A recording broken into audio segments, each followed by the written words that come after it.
Authority Spotlight. I'm your host, Michelle Prince, founder and CEO of Performance Publishing Group, making a difference one story at a time. We'll be shining the light on successful founders, entrepreneurs, business owners, and leaders that are getting results and making a difference.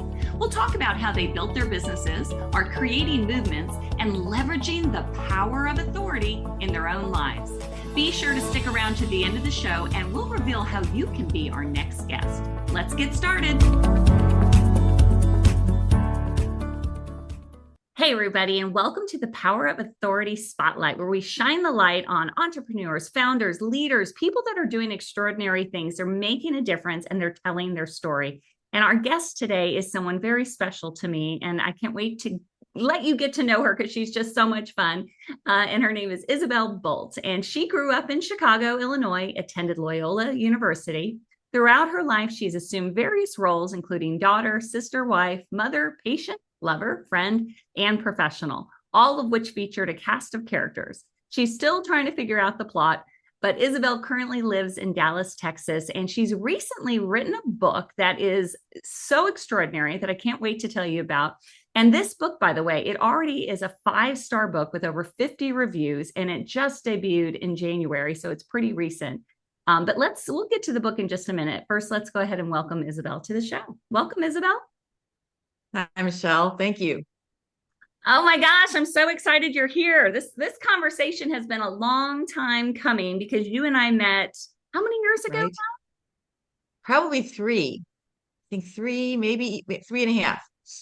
It's been a while, but yeah. I just have to share real quick, briefly how we met. So we met indirectly, not about your book yet, but some professional channels, doing some conference together. And I remember you and I having dinner one night. We met in Dallas, and you just kind of casually mentioned that you thought about writing a book. Do you remember that conversation?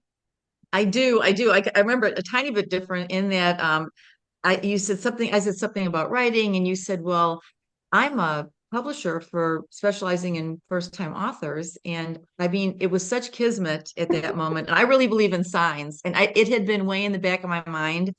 But, how was I going to do it? Who was I going to do it with? When was it going to happen? How was it going to? And then you're sitting right across dinner from me in a total happenstance meeting. And so it was one of those signs that I thought, uh-oh, now the ball is just starting to roll. I know. And I'm so grateful for that connection. Me too. How that whole thing came about. But your book has, first of all, let's tell everybody what the title is. It's called The Secret to Happiness is Low Expectations.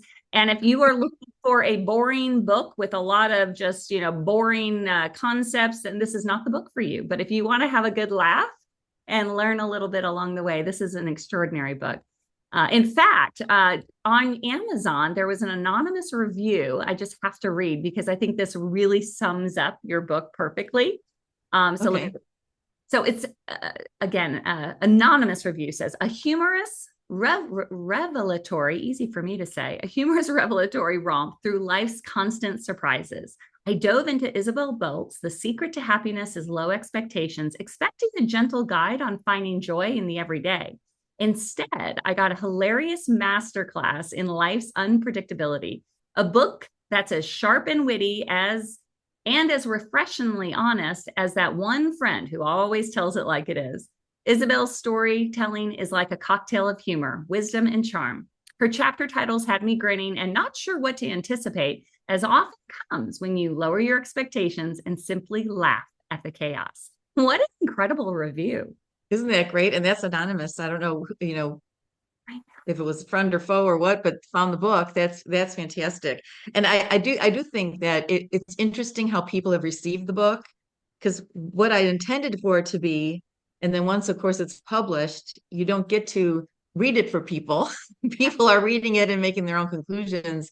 And it's been such a kick to hear how relatable it is, how much people laughed about it, because it was intended to be a humor book about looking at life through a lens and kind of in the rearview mirror, the happenings in your life. And whether it was raising kids or having a lake house or being a working professional and traveling, aging, retirement, like it's all in there. And a little bit something for everybody. But the people who have written in reviews, it seems like everybody, there was a different take on it, which is interesting. Yeah. Well, I think everybody wants to, I mean, first of all, everyone can relate with the topics, you know, in the end, Yeah, yeah. the ups, the downs. But you did Mhm. it in a way with humor, which I think is great. And it's really not your first time to be writing with humor, though, is it? Your Christmas. No, it's not. No, it's not. I actually, the way I started the book, or how the book came together, was years and years ago. I always collected a scrapbook, and it wasn't for photos like most people do. It was words. It was words. It was maybe snippets from sermons, happy, funny episodes that happened in the family, ridiculous things at work. Everything would be in the scrapbook. I used to write on matchbooks or on, you know, envelopes and put it in the console of my car, and then I would collect it all and just keep it in a basket. And then I put it in writing because it was no computers then. We're talking 40 Right. years ago that I Right. started, just doing it for fun. Well, then when the kids were born, I got married and the kids were born. I started getting these Christmas letters, and all of them are the perfect families with honor roll students, and the husband just got a promotion and he was taking everybody to Hawaii for the holiday. I mean, every single one was Relate one to of that. those. Exactly. And I thought, wow, we're doing something wrong here in this house. So I started kind of a campaign, and every year I would write kind of an anti-Christmas letter that just would talk about what happened with our family really in during the year. And folks got such a kick out of it that people started like asking if they could send to their friends. And pretty soon I almost had people subscribing to my Christmas letter because they wanted to know how things really were going. And so, and I, after my divorce, I kind of stopped for a few years because it was a little bit of a sadder time. But then I picked it up again, just talking about work, travel, weddings, lake house. It just goes on and on. And now, of course, it's on a computer where I have all of it, and literally it's 52 pages single spaced. I couldn't get all of it into the book, but it's a container for a lot of moments and episodes that really were tickled me. So I've read one of those Christmas letters or two, maybe a couple actually at this point. But they're hilarious. But also, I mean, because it's so much of your personality. But I've seen how you've taken so much of that uh, mhm. this that you did with all those letters into the book. And you've been thinking though about writing this book for how long now? I was probably seriously thinking about it for about 6 or 7 years, because even in my sales job that I had for many years, I love to do storytelling. And it got to the point where every time I would visit one of my distributors, before I could do a product presentation, they'd always say, "Oh, Isabel, before you start, tell us about when the fireman came when your oven was on fire from the lasagna." Or, "Isabel, tell us about how the boat caught on fire in the middle of the lake." Or "Isabel, tell us about when you ran out of gas." I mean, it would be all these stories and they would be constantly retold. And they go, "Okay, now you can do your presentation." And every time something hilarious happened within the family or friends, everybody would look at me and go, "Okay, that goes in the book. You got to put that in the book." There was a constant, like an undercurrent of one of these days, this book is going to come. The hard part was, though, what was it going to be about? It's not a how-to book. And I didn't figure it was going to be an inspiration book. What was it, just about my family and work and funny things? So it took me a while to kind of feel how that was going to all come together in order to be entertaining and relevant. Well, I think you nailed it truly. And I know it did take a little while to just get that exactly solidified, Yes. but I think you really truly nailed it because it is a perfect blend of your stories, the funny stories, we're going to be talking about some of your stories here in a minute. But also though with some really applicable, it's not like somebody had to know you to know to learn something through some of your stories. You know what I mean? Well, and it's funny you mentioned that, Michelle, because several of my friends, and it kind of hurt my feelings at first, they said, "Well, do you think anybody's going to really get it or be interested if they don't know you?" And I thought, oh, I kind of never thought about that.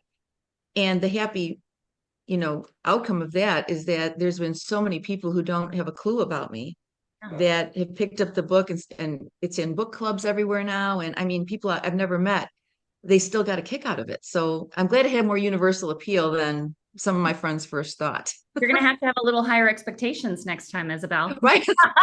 Exactly. Change the title.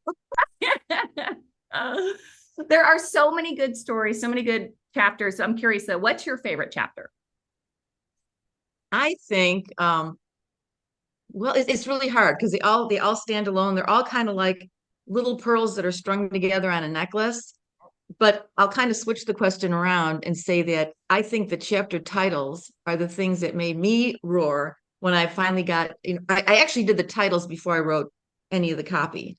Huh? And there's things like the labor comes after the delivery, which is true to anybody who's had kids. There's been a mistake. I got the wrong family, which is something my son said when we put him in timeout when he was 6. Um, Playing with matches, my chapter on online dating in your 50s. 6 Saturdays and a Sunday, retirement. So I just got such a kick out of putting those together and then writing from there. So I think the chapter titles themselves are my favorite. For sure, for sure. We have to talk about the wishbone. Yes. Oh yeah, yeah, yeah. Explain the wishbone, because you're also wearing a I'm wishbone. wearing my wishbone. Yes, it was a gift from a friend after I got published. Yes, very important because it's also the subtitle of my book. Um, 10 years ago, one of my very good friends, she happens to be featured in the book. Her name is Karen. She's known for kind of oddball gifts. And so I get this giant gold wishbone in the mail. And I thought, oh, no, where's this going to go? So I put it on the coffee table in case she came over. Huh? Of course. We all have those. And but what she wrote in my card was so important and never forgot it. And she said, Isabel, every woman needs to have a wishbone, a funny bone, and a backbone. And what she was talking about is we all need our dreams, we all need a sense of humor, and we all need courage. And it's always resonated with me. Every woman can identify with that. And truly, I made it the subtitle of my book because there's a lot of all of it in the book. Yeah, it is all 100%. And I just the visual, it's such a good visual. And I love that you have the necklace because it is that reminder, but not just the funny bone, the wishbone, but also that backbone piece of it. And you talk a lot about that because you don't talk about just great things and perfect moments in the book, like we talked about. You did also write Right. about some painful moments. What was that like? And how was you know, was it hard, I guess, sharing some of your more personal and difficult moments that you've been through?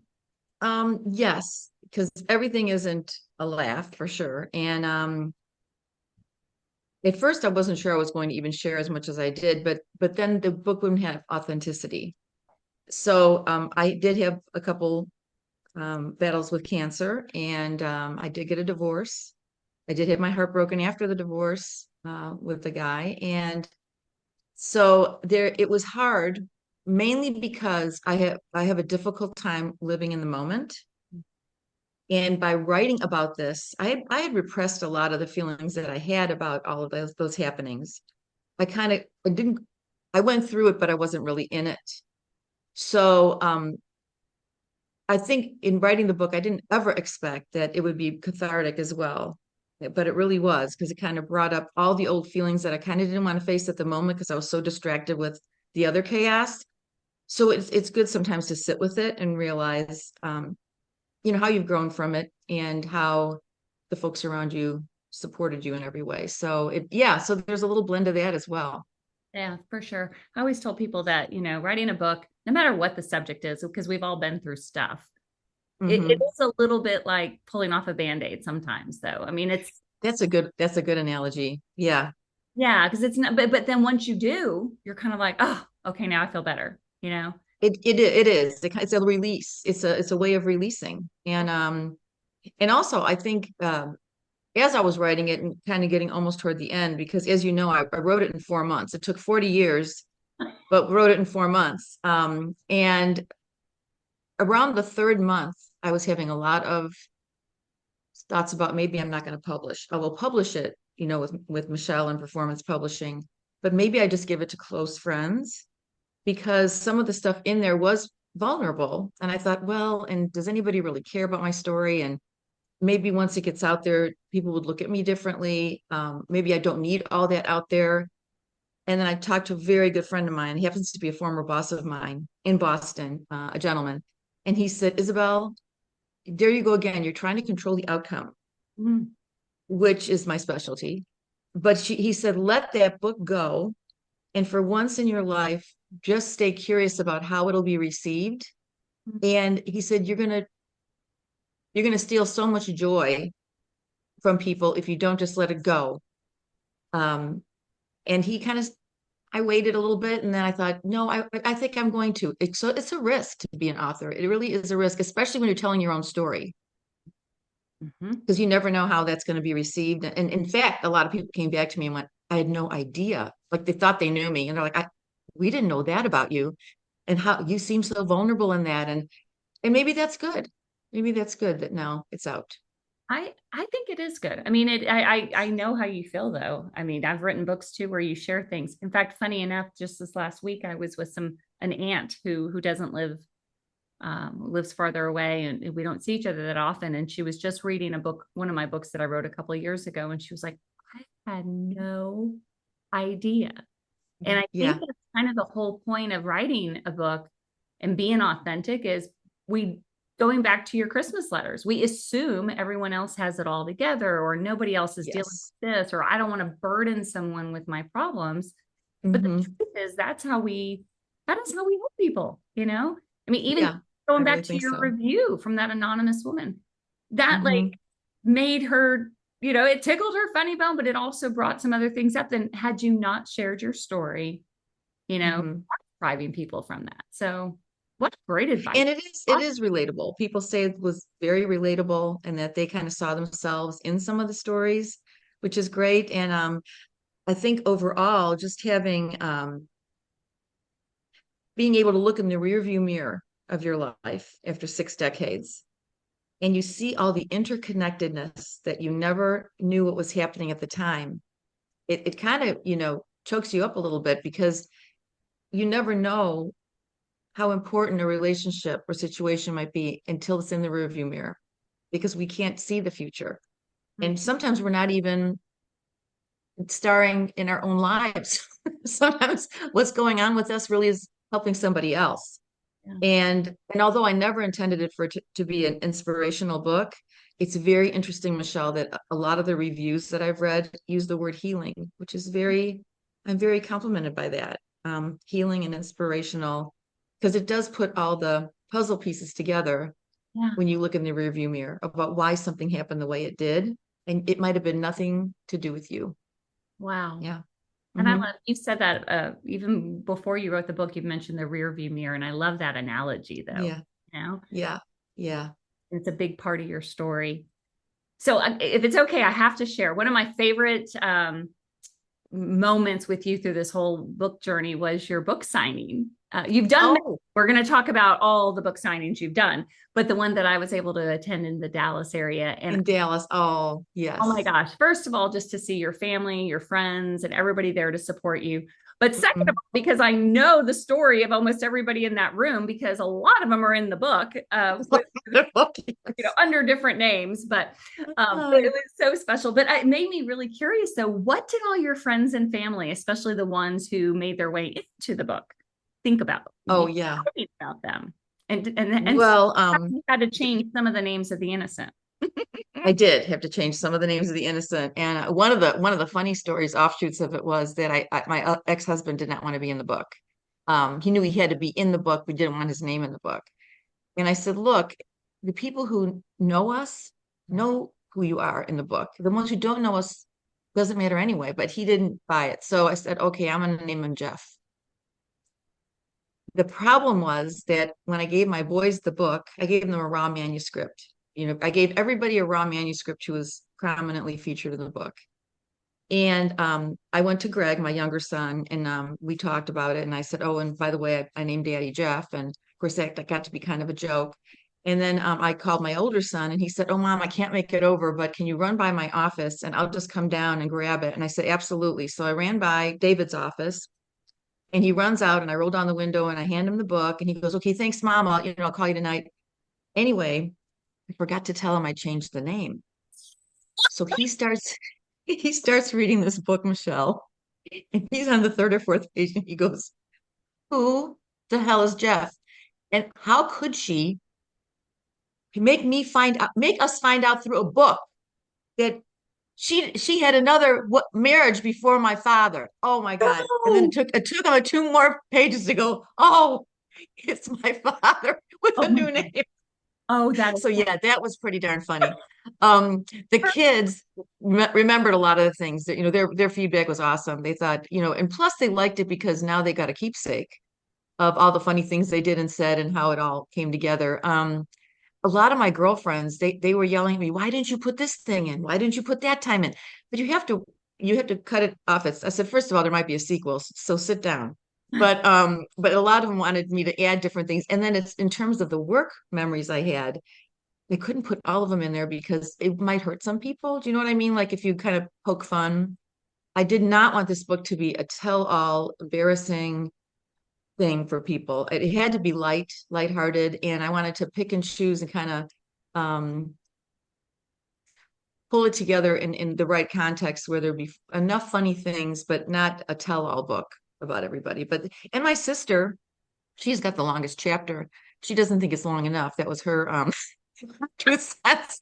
But they all said, that was it. You nailed it. There's no exaggerations in there. It is who we are and what we are, and they all got a kick out of it. I was really happy about that. Oh, I'm so glad. Yeah, those Hmm. stories are hilarious. And it was so nice just putting their stories with a face and meeting people. With the face, yeah.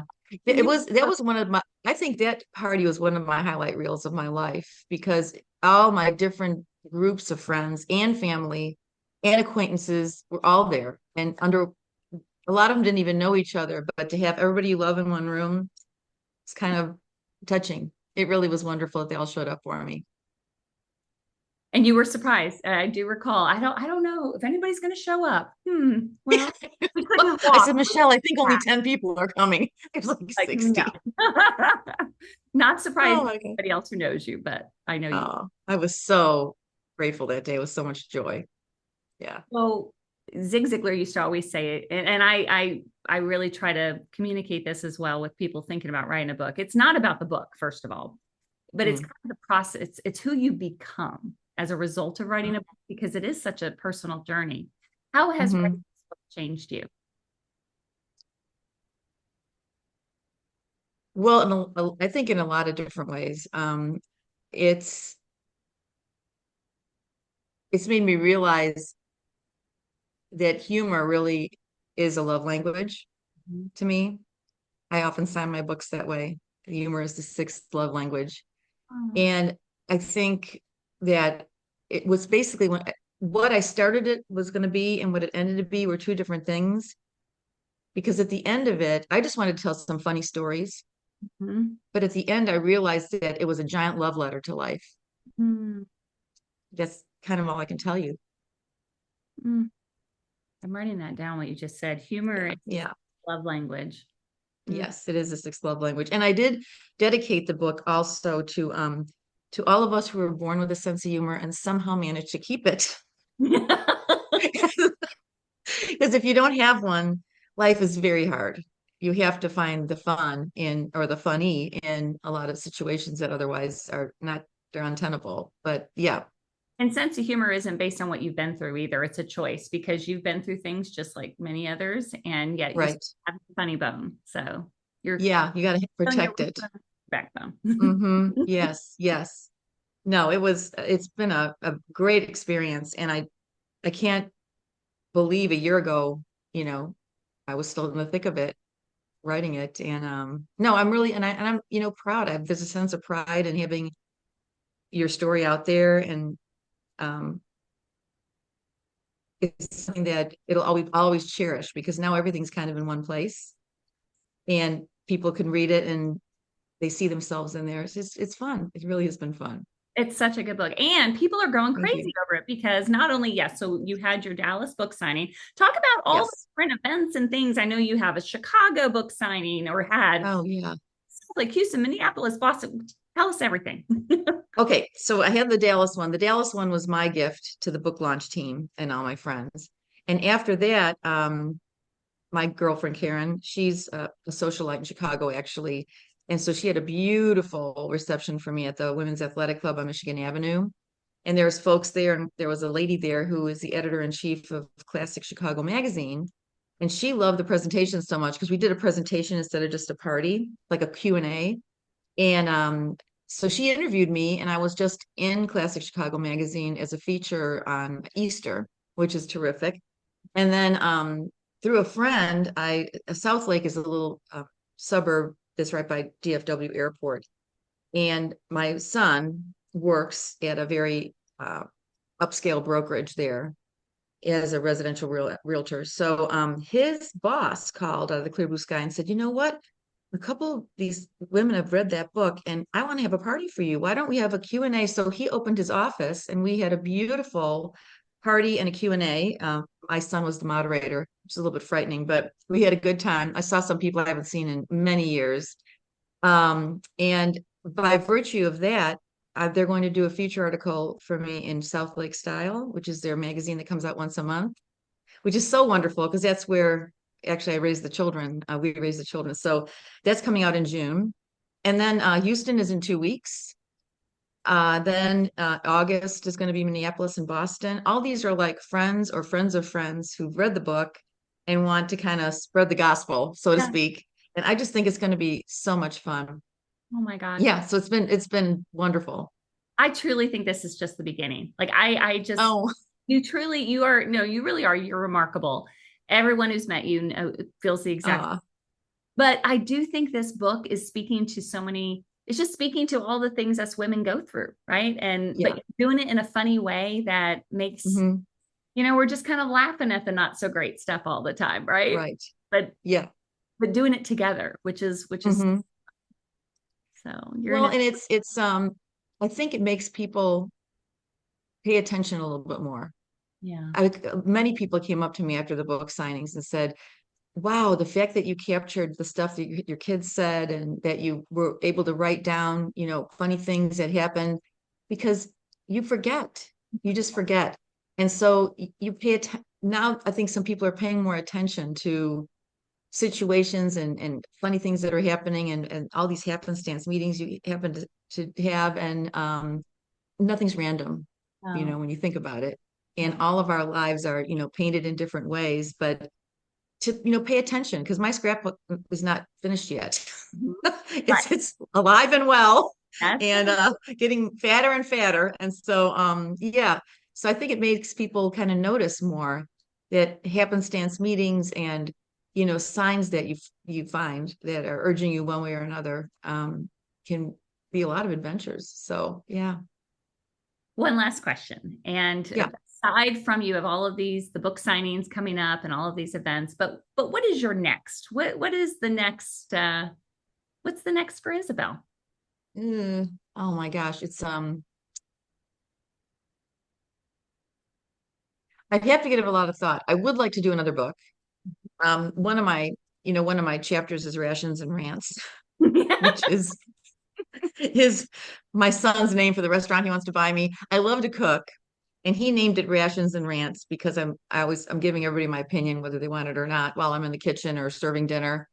And I thought to myself, maybe I should do a cookbook with all my rants in it. Now, here's my favorite recipes, and here's the rant that goes along with each one of those. I don't know that I'm just kind of playing with that one right now and seeing if that would even have any could get any traction. But yeah, I might do an offshoot of one of the chapters and make it a whole book, is I what I'm think thinking. I So, love the idea of a cookbook. I think you should do that no matter what, because okay.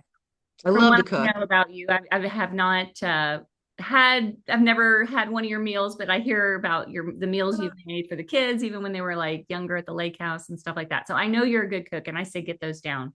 And Okay. the rants are what people are going to really want to read. So I Oh, there's plenty in this book, but yeah, I never run out of them. That's the beauty, that's the beauty, right? Um, right?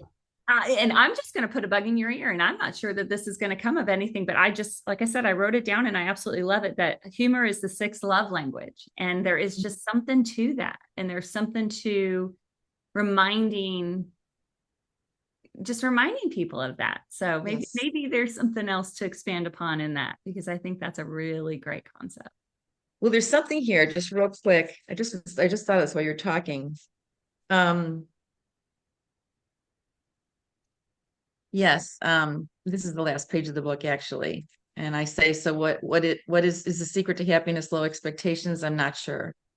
But what I know is what's real is always worth it, regardless of what we are expecting. And then I say, often in our lives, we don't realize the significance of a relationship or situation until much later, when the experience is past. So I pay attention. And I say, in the meantime, I've learned that there's more carbonation in life if you embrace your funny bone, wishbone, and backbone. Humor is both a love language and armor. Dreams are fuel, and we are stronger and braver than we think. That is so beautiful. And this is a book that everyone listening needs to get. Again, it's The Secret. Hold up that cover again. I want everyone to see that cover, because it's gorgeous. I love this cover. Love the colors. It's so cute. It's so you. The Secret to Happiness is Low Expectations by Isabel Bolt. And where can they get in touch with you, get a copy of the book? What's the best way to reach out to you? It's on both Amazon and on Barnes & Noble websites. And I will say that if you want to get on my Instagram, I have a special Instagram that's called @IsabelFunnyBone. So that's easy to remember. And each of the reels or the posts that we've done on there, it talks about a chapter in the book. And behind the chapter title is pictures that seemingly don't go together. But when you read the book, you'll see the breadcrumbs, because every one of those chapters has those images in it somehow.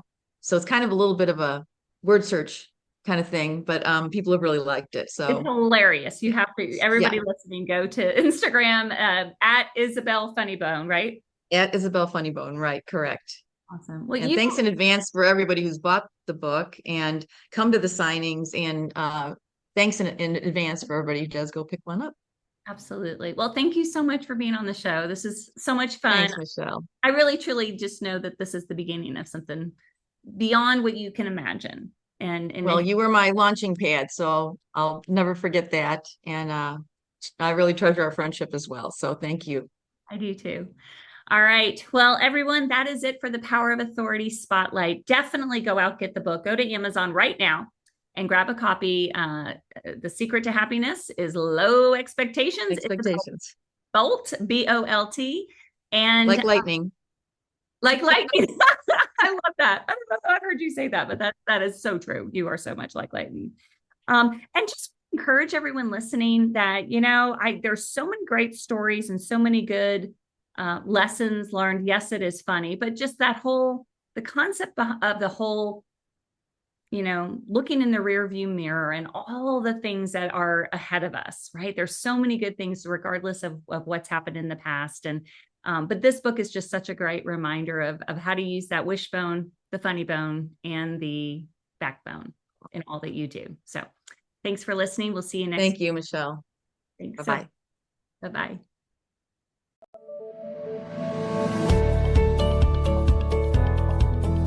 Thanks so much for listening to the Power of Authority Spotlight. If you are a successful founder, entrepreneur, business owner, or leader that's getting results and making a difference, and you'd like to be on this program, please visit performancepublishinggroup.com/podcast to apply. That's performancepublishinggroup.com/podcast. Also, if you got something out of this interview, please share this episode. Just do a quick screenshot with your phone and text it to a friend or post it on the socials. If you know someone that would be a great guest, tag them on social media to let them know about the show and include the hashtag #ThePowerOfAuthoritySpotlight.